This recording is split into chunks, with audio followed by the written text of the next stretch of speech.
just a piece of paper and nothing else. It's no weight compared to me, Mr. Olympia 8 times. I can push open the door and my car just flies away. It's crazy.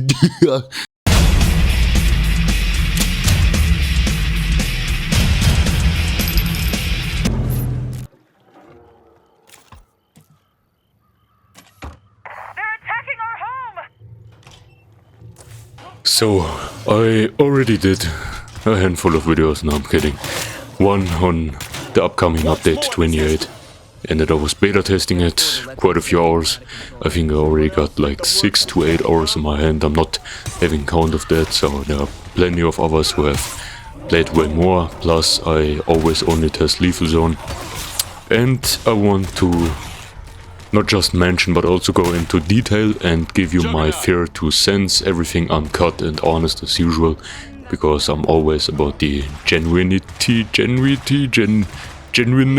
What is the word for that? I don't know, I'm foreign to English, so forgive me for that, but yeah, I want to give special attention to the 2 biggest details, the most noticeable,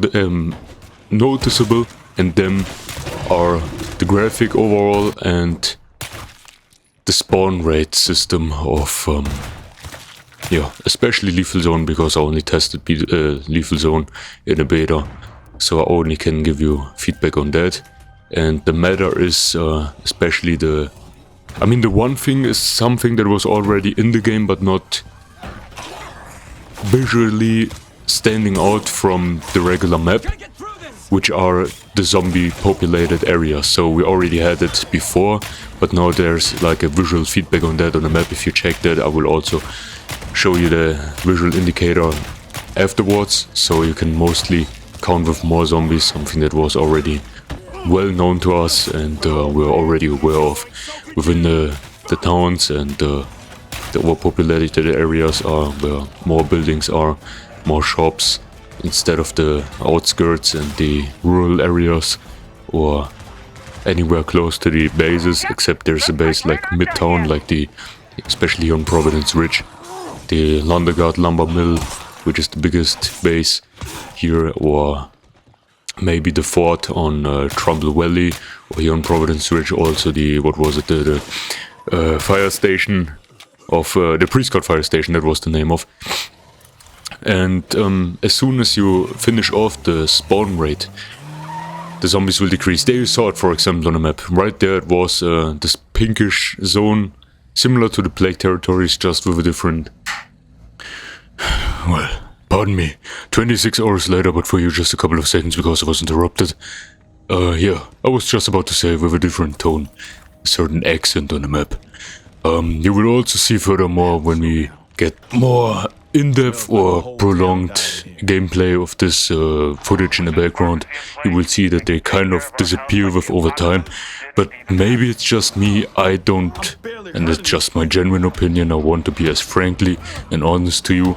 It might just be a open beta and beta thing at all, and won't be like that similar or too close to this in the actual open release or full release of update 28 in like, I guess 1.5 to 2 weeks at the latest, in the early stage of the second week of December. Stage, what am I talking about? First half of second December week. My prediction, that's the word I was looking for, dang. Sometimes I still wish I was like a walking dictionary, at least for the English language, so more people could understand me and I would pronounce things the correct way and always find the right words instead of struggling around, fiddling and walking in circles. But yeah, coming to the point, it didn't feel like there was an end coming to the spawns. It felt like it was even harder than prior to update 28, or at least prior to 27, because 26, 27 already did something to the spawn system and a higher density of zombies. I mean, especially the Plague Territories itself, but it was already back then, update 25. And then 26 slightly increased it, for example, that you had to still find and survey around and find the spots and where the plague out are and how big the Plague Territories actually are. And you have to get very close to a building to find out if it's pre-looted and pre-emptied or still has some fancy spicy loot in it. But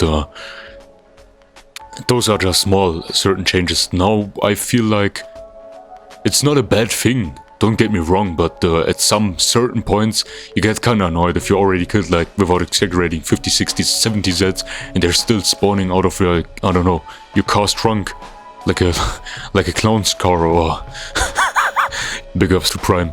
Or like there, I don't know, there's some paratroopers, they just from a helicopter from like airborne team, or or they're paratroopers or some special forces, some Navy SEALs, I don't know where they come from, like, jeez. At some certain points, I mean, yeah, I caused some noise at this gameplay, but and here I already also damaged the play card, which also, this was very funny how I slammed away the freaking car like it was a feather and nothing else. Just a piece of paper and nothing else. It's no weight compared to me, Mr. Olympia 8 times. I can push open the door and my car just flies away. It's crazy. I can't explain it. Maybe you find a solution to this. Here I'm just meat to the meat to the bone. I'm punching the thing like it's a punching bag. Arnold, the first time he's doing a boxer workout. Okay, I should stop. I already promised you that because I get kinda tired of Arnold, to be honest, and also Arnold impressions, because that's always people coming back to me and say, hey, he sounds like Arnold. But anyway, it's not the topic of today's video. By the way, I don't sound that much like Arnold, only if I want to sound like him. I mean, yeah, I got a strong accent because I lived a couple of years in Austria. And the other thing that I liked is the FOV change. You can now apply a certain change, I think it was in the video settings, and anything between 72, 74 to 80, 85 works pretty well for me.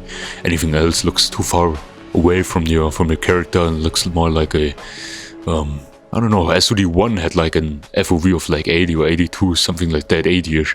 I like to fiddle around, like as I told you, somewhere in the mid 70s. I don't like to go up too much because, and if you go closer to it, feels like Resident Evil 4, Resident Evil 6, Resident Evil 5, like, I don't know, an FOV of like 20, 30 and below. Anyway, yeah, that's just my honest 2 cents that I'm not really feeling a difference with the spawn, not in a positive way.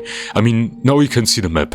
Now it's not that pinkish, don't have the pinkish tone to it itself, but the zombies were still coming non-stop out of, I don't know, every corner, every single corner was just turning around, and then they suddenly popped out of like, I don't know, like Skittles out of a bag.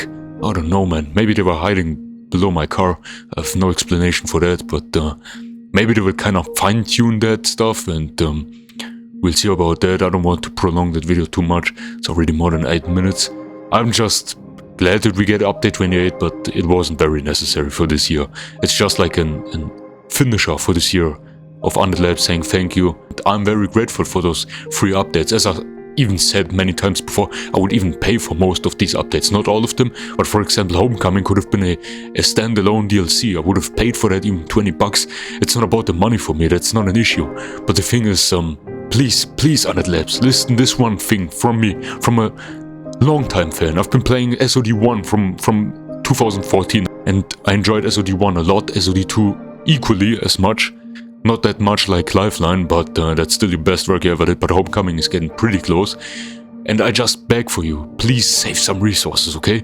Do yourself a favor. This game doesn't need that much anymore to still work great, okay? Just focus more on certain details, okay? Just like bug fixing, minor issues, some fine-tuning and that. But hey, that's just me, okay? I can still manage that stuff that I'm getting. And yeah, I wish you a good night, good day, whatever it is for you right now. Have a good night's sleep and good rest. Bye.